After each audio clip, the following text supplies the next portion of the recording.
Hey, welcome back to Big Cooking with that guy. Today we're going to make some pizza dough. I make nice herb pizza dough. It's a pretty simple thing to make, and you can do a lot of things with dough after. The ingredients, just like a lot of doughs, you start out with 5 cups of flour over here, 2 cups of warm water, 1/4 cup of melted butter. I'm going to put some herbs in there, so put some basil in there, oregano, parsley, bit of garlic salt. Then you need some yeast. Quick rise yeast is important, and a little bit of sugar. So first we'll start out. I just melted my butter in the microwave instead of letting the water melt it. So you just throw your water and your butter and mix that together quick, or you can just leave it sit there aside. And in the meantime, usually with most doughs, you're trying to do dry mix and then a wet mix, and put the wet shit in with dry shit once they're all already mixed. So we'll just start out by putting the yeast in here. Just basically all of our ingredients eventually are going to make it into this big red bowl.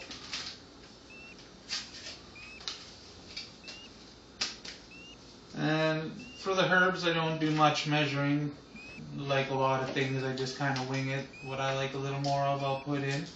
But be kind of generous with them. You want about, I'd say, maybe a ½ teaspoon of most of them in. I like oregano, so add a little more of that into it. Yeah, there's about how much I'm putting in of each.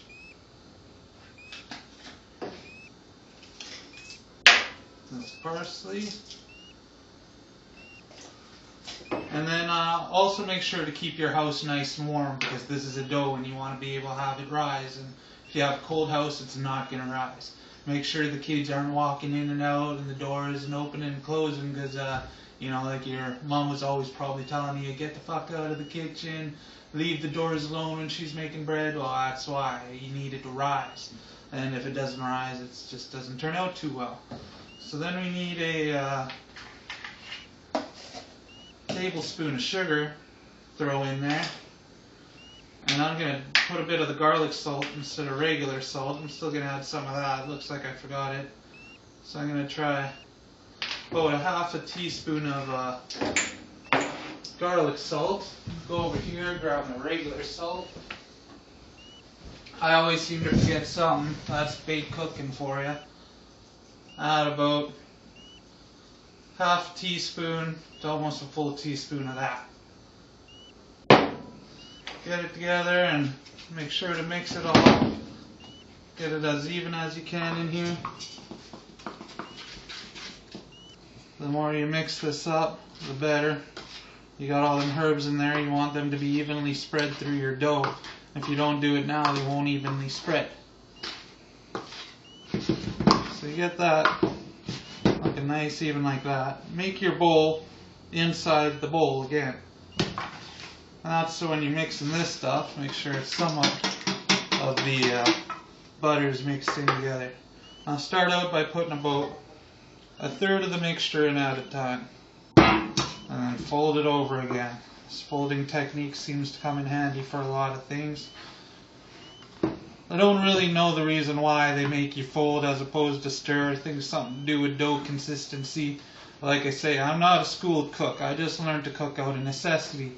I lived alone for a long time and I just loved to cook. So I taught myself to cook a lot of different things in the meantime. This recipe here actually I just came up with not too long ago. Just got tired of having regular dough and decided to add in some herbs. And I like herbs and everything, especially when you grow them out in the garden. Which none of these are from right now. I'll just keep mixing that together till it gets pretty solid so you can start using your hand. And once it gets good enough to use your hand, make sure you got some flour around you. And of course I forgot the flour right near me. So that looks like it's good enough to work with the hand. As you can see, depending on how damp it is in the air, sometimes you don't have to add all your water. This is looking pretty dry, so we'll just add the rest of it.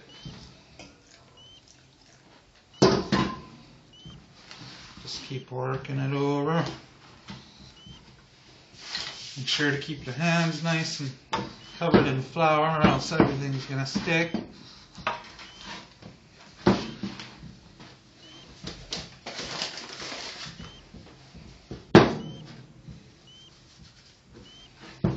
Yeah. Sometimes if you add too much water, you just add more flour to balance it out. But don't want to overdo it or it's going to break down consistency of other things.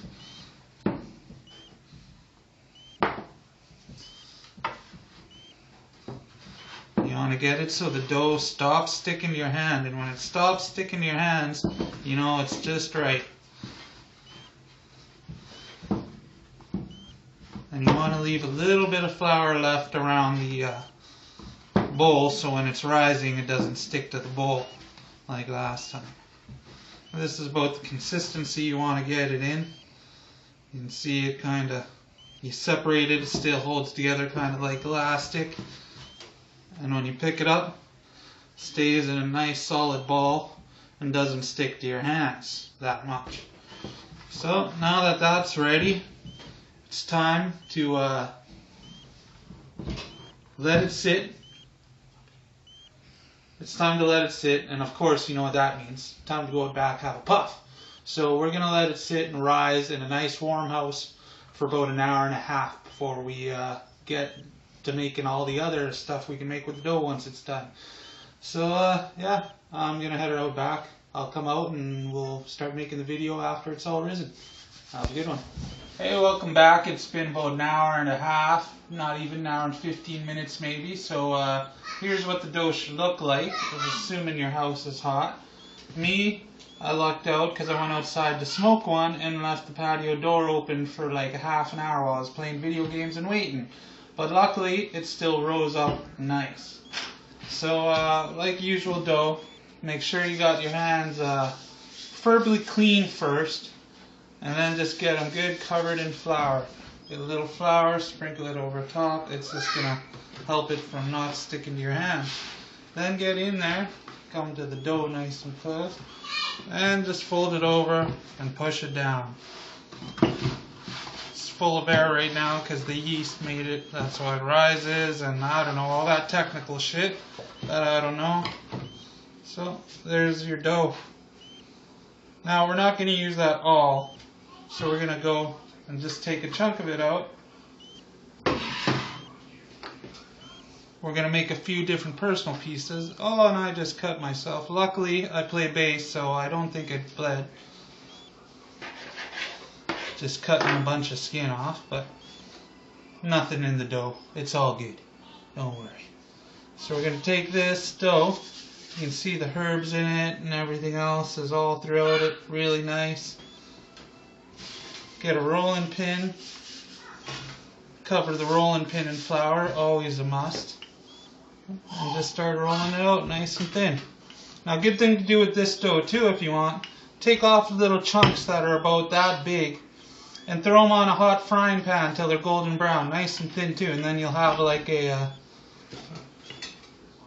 I don't know, you'll have some sort of a, I don't know what they call it. Newfies call it something. My mom called it dough gods. I just call it like fried dough. I put butter on it and jam, and it's really good. Now you can have thin crust. Do whatever thickness you want. I like to cook this dough on one of these pans here. If you can see, just I don't know. I have an actual pizza stone, but it seems to really stick to it. I flour up the pan a little. Throw it on. And preheat your oven to 420. Get it nice and hot for the pizza. Now, yeah, my pizza's not round. You could do all the toss, fancy turning, but I don't know how to do that. I worked at a pizza joint before, but all I was a delivery man, so I never really got to make my own pizzas, except for at the end of my shift when I make my own personal one. But to start out the pizzas here, I like to put a nice base of mozzarella down first. I'm going to make myself a bacon cheeseburger pizza. It's like my favorite pizza out there. So I start out by putting a little layer of mozza down at the start. Stole this idea from where I worked. Makes the dough, I don't know, kind of Almost like a lasagna layer style of cheese that I just love. Put however much sauce you want down, you know, the rest is pretty basic pizza knowledge. Just make it how you like with whatever fillings you like. Today I'm going to use some ground beef, bacon, mozza and cheddar cheese, some red onions, a whole bunch of stuff. So yeah, added the mozza base and the pizza sauce. Some ground beef. Now I took this ground beef and actually fried it in the bacon grease that I cooked as well. And I spiced it up with some hot sauce, a little bit of salt and pepper. So just gives a little bit of kick. Add some bacon. And then I like to add a little more mozza. Add some cheddar to this one.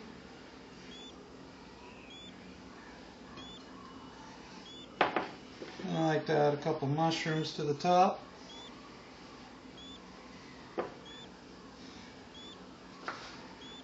And some red onions. I don't know why the fuck they call them red onions when they're purple. Like, why is it called red onion? Does camera girl know? That girl? No, she doesn't know either. It's a purple onion. So use the red purple onion. I like to put my veggies on top so they kind of get a little bit of a roast to them rather than be smothered by the cheese. And there is my bacon cheeseburger pizza. Now another pizza I like to do, since my smallest kid is a little picky when it comes to pizza, and also you don't want pizza sauce all over him. So take another chunk here. We're going to use a smaller pan for him. Get out the rolling pin. Now this is going to be a pizza just basically without pizza sauce, kind of like a cheese nib they call it, or I don't know, cheesy bread, whatever. Just get a little piece like that. Throw it in a pan for the little guy. Oh, I forgot. Flour the inside of the pan lightly. Doesn't stick like that. I take some butter. Throw the butter down. Not too much of it because you don't want it to be too greasy. I'll just kind of move it around with my fingers. And then a little bit of the crushed garlic. Adds a little flavor to it. Since he's not much of a meat guy on pizzas, it just ends up being messy. I'm just going to add a little bit of cheese for him. A couple different types. And then top it with a bit of oregano. And there's the cheese nibs ready for the little guy. Here's the cheeseburger pizza ready for me. And then I'm going to make my lovely wife, I'm going to make her up a Hawaiian pizza. I'm sure you guys know how to make that, but I'm going to add some bacon to it. But yeah, there's my pizzas. There's my pizza dough recipe. I hope it's easy enough for you to follow, you know. I kind of went through it quickly because it's pizza. So I hope you enjoy it, and yeah, have a good one. I'll figure out what I'm cooking next. Find me on Facebook. I went through it before. Facebook.com/bakedcooking. I'm that guy, and thanks for cooking with me. Hey, well, just when you thought it was over, I thought, wait, I was baked. I forgot to show you what the food looks like when it's done.